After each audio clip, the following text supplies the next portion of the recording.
তো এডভাৰটাইজমেণ্টটো আহিছে আপোনালোকৰ আসাম এগ্ৰিকালচাৰ ইউনিভাৰ্চিটি AAU যোৰহাটৰ ফালৰ পৰা আহিছে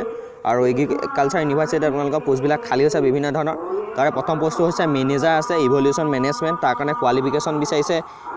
MTech কৰা হ'ব লাগিব নাইবা MBA কৰা হ'ব লাগিব নাইবা PGDBM এইবিলাক মাষ্টাৰ ডিগ্ৰী কৰা হ'ব লাগিব ফাইনেন্স এগ্ৰি ইকনমিক্স এইবিলাকত বিভিন্ন ধৰণত লাগিব 2 নম্বৰটো হৈছে মেনেজাৰ ফাইনেন্সত হয় টোটাল পোষ্ট আছে এটা তাৰ কাৰণে আপোনালোকৰ MBA কৰা হ'ব লাগিব নাইবা PGDBM নাইবা ইকুইভেলেন্ট যদি আপোনালোকৰ তাতকৈ ওপৰৰ মাষ্টাৰ ডিগ্ৰী আছে ফাইনেন্সত তেতিয়া আপোনালোকে এপ্লাই কৰিব পাৰিব 3 নম্বৰ হৈছে manager marketing and communication ICT total post আছে এটা তাৰ কাৰণে আপোনালোকৰ MBA কৰা হ'ব লাগিব নাইবা আপোনালোকে PGDBM নাইবা ইকুইভেলেন্ট মাষ্টাৰ ডিগ্ৰী কৰা হ'ব লাগিব ICT মাৰ্কেটিং কমিউনিকেশ্যন এইবিলাকত আপোনালোকৰ লাগিব 4 number technology transfer officer total post আছে এটা তাৰ কাৰণে আপোনালোকৰ মাষ্টাৰ ডিগ্ৰী কৰা হ'ব লাগিব লাইচিঙত নাইবা টেকন'লজি ট্ৰান্সফাৰ কমিউনিকেশ্যন এইবিলাকত আপোনালোকৰ চাৰ্টিফিকেট লাগিব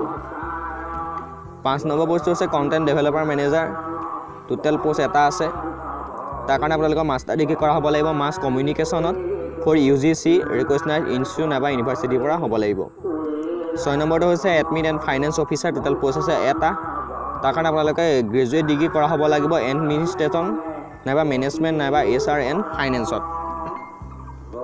7 নম্বৰ পোষ্টটো হৈছে business development officer total post আছে এটা তাৰ কাৰণে আপোনালোকে কৰিব লাগিব MBA নাইবা PGDBM থাকিব লাগিব নাইবা তাতকৈ আপোনালোকৰ ওপৰৰ মাষ্টাৰ ডিগ্ৰী থাকিব লাগিব ফাইনেন্স নাইবা এগ্ৰি মাৰ্কেটিং এইবিলাকৰ ওপৰত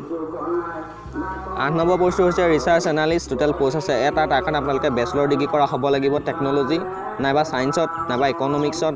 নাইবা বিজনেছ এডমিনিষ্ট্ৰেশ্যন কিবা এটা হ'লে আপোনালোকৰ বেচেলৰ ডিগ্ৰী লাগিব 9 নম্বৰটো হৈছে টেকনিকেল অফিচাৰ টোটেল পোষ্ট আছে এটা তাৰ কাৰণে আপোনালোকে ডিপ্ল'মা কৰিব লাগিব ষ্টেট টেকনিকেল বৰ্ডৰ পৰা ইনষ্টিটিউটৰ পৰা স্পেচিয়েল আপোনালোকৰ থাকিব লাগিব এগ্ৰিকালচাৰ অৰ এলাইড এগ্ৰিকালচাৰ অৰ চিমিলাৰ ডমেইনছ 10 নম্বৰটো হৈছে ৰিচিপশ্যনিষ্ট কাম অফিচ এছিষ্টেণ্ট টোটেল পোষ্ট আছে এটা তাৰ কাৰণে আপোনালোকে বেচেলৰ ডিগ্ৰী পাছ কৰিব লাগিব মিনিমাম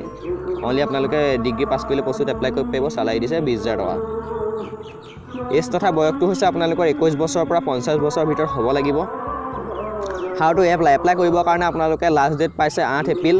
আৰু তাৰ কাৰণে আপোনালোকে এখন এপ্লিকেশ্যন ফৰ্ম ফিল আপ কৰিব লাগিব আৰু এপ্লিকেশ্যন ফৰ্মখন আপোনালোকে এটা ইমেইলত পঠাব লাগিব ইয়াত দিছে AAU@gmail.com তো আপোনালোকে এইটো যিটো ইমেইল দেখিছে ইমেইলটোত আপোনালোকৰ এপ্লিকেশ্যন ফৰ্মখন চেণ্ড কৰি দিব আপোনালোকৰ নিজৰ মোবাইলৰ জিমেইলৰ পৰা তো ভিডিঅ'টো ইমানখিনি ভিডিঅ'টো ভাল লাগিলে লাইক কৰিব কমেণ্ট কৰিব আৰু যদি চেনেলটো এতিয়ালৈকে ছাবস্ক্ৰাইব কৰা নাই ছাবস্ক্ৰাইব কৰি চাইডৰ বেল আইকনটো দবাই দিব